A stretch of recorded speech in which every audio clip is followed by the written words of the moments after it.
So I'm not against churches, traditional churches, but I do want us to take these pastors in these pulpits with a grain of salt.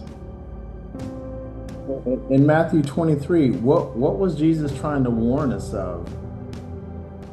Let's go to verse 2. The teachers of the law and the Pharisees sit in Moses' seat.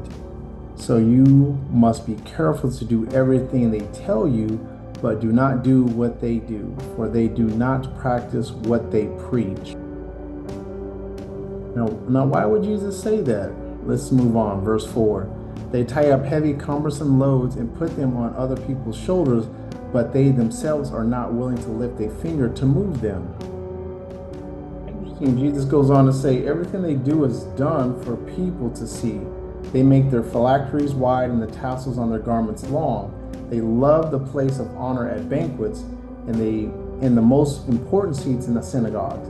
They love to be greeted with respect in the marketplaces and to be called rabbi by others. Jesus then goes on to say in verse 13, woe to you, teachers of the law and the Pharisees, you hypocrites, you shut the door on the kingdom of heaven in people's faces. You yourselves do not enter, nor will you let those enter who are trying to.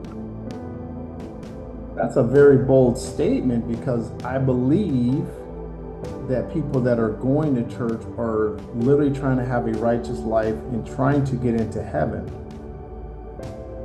Verse 15, he goes on to say, woe to you, teachers of the law and Pharisees, you hypocrites, you travel over land and sea to win a single convert, and when you have succeeded, you make them twice as much a child of hell as you.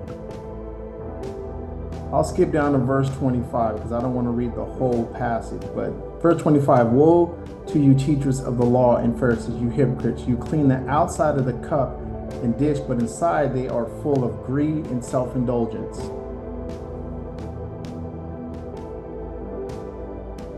Then he goes on to say in verse 26, blind Pharisees, first clean the inside of the cup and dish, and then the outside will be clean. Verse 28, in the same way, on the outside you appear to people as righteous, but on the inside you are full of hypocrisy and wickedness. Anyway, my whole point is go read all of Matthew 23. It gives a great description of why we're seeing a lot of mega churches, a lot of celebrity teachers, preachers that are being, just caught up in all type of stuff, all type of scams, shams, and things of that nature. So my point is you have to be very careful who you sit in front of and who is feeding you the gospel. I'm pleading with you guys, go read the text in context for yourself. I hope this gave you some food for thought. Once again, no regret, no retreat, no surrender, unless it's to Christ. Y'all have a beautiful day.